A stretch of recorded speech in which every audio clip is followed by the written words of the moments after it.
Greetings, fellow mortals. Now, you might be looking at the title of this video and wondering if I hate Thor. Is he my least favorite Avenger? Well, no, not really. I wouldn't say that he's my favorite either, though. I would say that he's somewhere in the middle. If I had to pick anyone's abilities out of the original Avengers, though, I would pick Thor. But if I wanted to choose anyone's power from the entire MCU, it would be Captain Marvel, because she's the most powerful out of anyone by a large margin, has no weaknesses, and apparently doesn't need to train to use her powers. Just like Superman.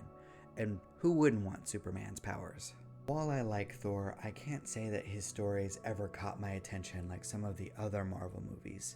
The Thor films were missing something for me. I don't think it's controversial for me to say that I think that the Dark World movie is one of the low points in the entirety of the MCU. But that was a movie, at least, where they were actually willing to kill off a character. And that death affected everyone in the film. So that's a positive, at least. And I can say the same thing for Ragnarok. They were willing to kill off characters. That's at least something small to respect. But something about all of the Thor movies didn't sit right with me. It felt played out for a bunch of films about gods who could go on the craziest adventures imaginable. But I can say that it all led to one of the more interesting aspects of Infinity War. When Thanos killed everyone from Asgard and left Thor in a broken mess, I wondered how they were going to fix things, especially when Thor failed to kill Thanos at the end of the film. It was amazing, and it kept my interest for a long time. For once, I was most excited to see what Thor was going to do out of everyone in Endgame. I wanted to see how the grief, the anger, and the hatred would consume him.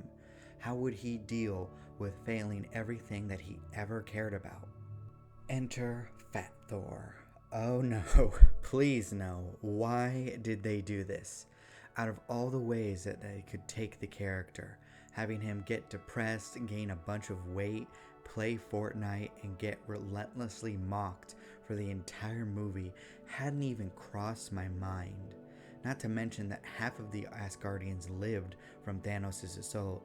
Considering that they blew up the ship, I don't know how they survived. I know that there was dialogue explaining that they did survive. All I want to know is how. When I pictured Endgame, I saw Thor kneeling in front of countless graves that he made himself. He was seething in anger and depression. All of his thoughts were focused on killing Thanos. This time, he would go for the head. Unfortunately, that didn't get to play out. There are plenty of aspects of Endgame that left me disappointed, but Thor was at the top of the list. By the end, I didn't really care to see him and the Guardians fly off to have other adventures. It felt as though they should have given the character a farewell in Endgame. Thor should have gone the way of Iron Man, Captain America, and Black Widow, ignoring the weird Black Widow movie that was set before Infinity War for some reason, and we were supposed to be worried about her safety and the state of the world for some reason. But ignoring that, those three original Avengers were given proper send-offs. They were treated with respect. And then there were those that remained. Poor Hawkeye had one of the most boring Marvel shows out of everything on Disney+. I don't think I can even find anyone that remembers what happened in that show. And then there's the Hulk. Bruce Banner doesn't have anywhere to go anymore. He's the ideal version of himself. With all the brains and brawn in the universe, I don't see anything being a threat to him. The only way for the character to go is to regress. Bruce will have to miraculously lose all the control that he struggled so long to obtain. Speaking of character regression, let's get back to Thor. I can't say that I'm overly excited to see Love and Thunder. It's not just because I'm over the Marvel stuff. When I look at Thor, I see a character that should have died a long time ago. He's learned what it means to rule and be responsible 3 different times. Then it was all thrown away at the end of Endgame so that he could go off and have fun with the Guardians of the Galaxy. It didn't all add up. It didn't flow well with his character development. I don't care about him giving up the throne to Valkyrie. She probably should have inherited it through the story anyway. And I don't care about female Thor. It's actually a concept in the comics that I think could have worked if they put in the writing to make it work.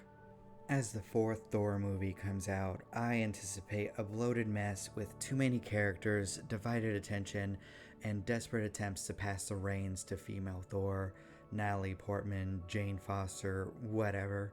It doesn't look or sound like she actually wants to be there. I don't see this going very well. I don't see them respecting any of the characters in the movie. I see Thor and Star-Lord acting like bumbling idiots. I see the plot being a jumbled mess. I see Valkyrie and female Thor being drained of all character and flaws and anything interesting. Yeah, my working theory with that is that the writers are actually sexist and can't write female characters as actual human beings. They think that the female characters can't be stars in their own stories. They hate women as human beings, so they make the female characters perfect machines, standards that no person can live by, constantly telling women that they aren't good enough. Don't hate me, it's not my fault that they're sexist. Because I think that it would be interesting to see a story about Valkyrie struggling to rule a people who she has no ties to. She would have a hard time in a role that she never trained for, like how everyone else would have a hard time in that situation. Plus, female Thor could struggle from going from a rail thin person to a Norse god.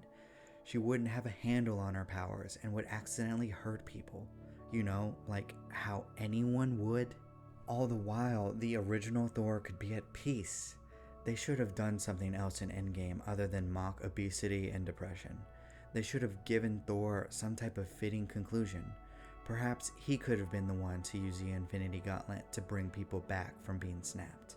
In his desperation, Thor overuses the stones and sacrifices himself to resurrect all of the Asgardians that were killed in the ship explosion because they should have all been killed. And then his people bury him as a king that gave everything for his people because he loved them more than life itself.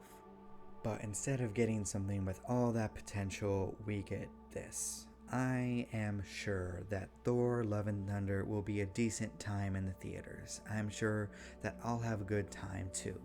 I'm sure that when we all see it, we'll be entertained by the one-liners, the flashy actions, and the shots of Thor being completely naked. Wait, what? Wow, they really want women to watch this movie. Wow, okay then. I get shirtless scenes, but this is going a little far. You do that fan service movie, and you do that hustle. Get that money. At least he's not going to be mocked for being obese and for being depressed anymore. And he won't be playing Fortnite. Please, God, don't let him be playing Fortnite. At least let it be Elden Ring or something.